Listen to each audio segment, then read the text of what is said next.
So if you didn't know, I'm black, um, and as a result, I listen to R&B music. That's not necessarily a mutually exclusive thing, but that's the case. So I listen to a lot of songs about love and about sex. Those are what those songs are typically about. And I like them, and then I deconstruct them too. And recently I've been thinking about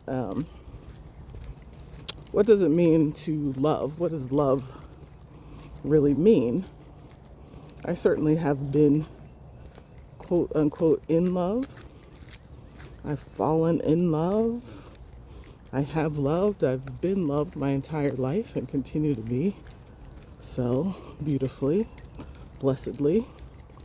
But then I wonder, like, what really is love? You know, Bell Hooks has a definition that says it's about liberation and striving to support the freedom of the other person.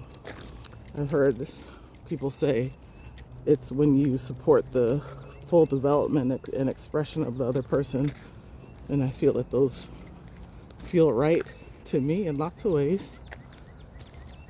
But I want to figure it out for myself. I need to know for myself what love means, what love feels like. Mainly to give. I don't really control other people giving it to me. I guess I can ponder my ability to receive it. But I am very interested in this year. I haven't set myself up particularly to have a loving year. That's not what I did at the beginning of the year. I was very much more focused on sex and setting goals around sexuality for myself. Because I think, by and large, probably in the last 15 years, I guess I've been divorced since I left my husband in 2010. And I had periods of very intense lovership and fucking around and other stuff. But I've also had long periods of celibacy. I was celibate pretty much the whole pandemic until the end of 2025. I don't think I'm an incel. It was voluntary. It was on purpose. I was thinking about that Adele cell, maybe a deliberate celibate. Anyway, but I reactivated that into 2025 and fully into 2026. And I used to joke when I was younger that it's good for me to have a pair and a spare, which is have two men and then have one sort of in the background. And right now is the first time that I've ever truly implemented that strategy in terms of lovers. And it's quite delightful, actually. I'm enjoying myself for the most part. And I think they are as well. And it's been an interesting journey of developing this over the last couple months, because it's not so much that people are catching feelings. They had one I've known a very long time, so we already care about each other and love each other in the way that we do, and have agreed to what a partnership looks like between us long term. And the other one started as we met and decided to fuck, and we did, and it was pretty rad. And then we also liked each other, and that scared me, and I ran away. And then I circled back. And in my 56 years, 40 plus of dealing with men, I've never circled back to one. So I felt like this person is special in some way that I can't pinpoint and identify. So we're rocking and rolling still. And then a new contender came in a couple weeks ago, and it was very intense as well. The sex was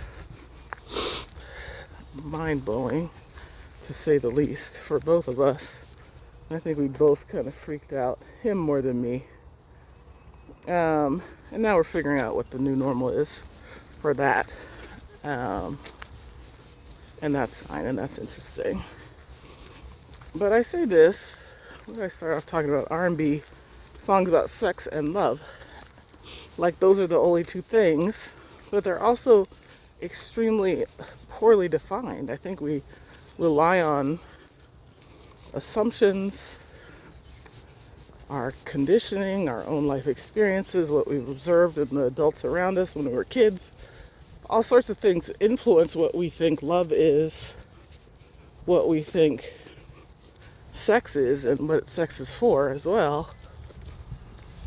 And, you know, the society that we have the fortune or misfortune to grow up in puts sex in a very narrow category of connection and touch and so forth. It mainly means intercourse.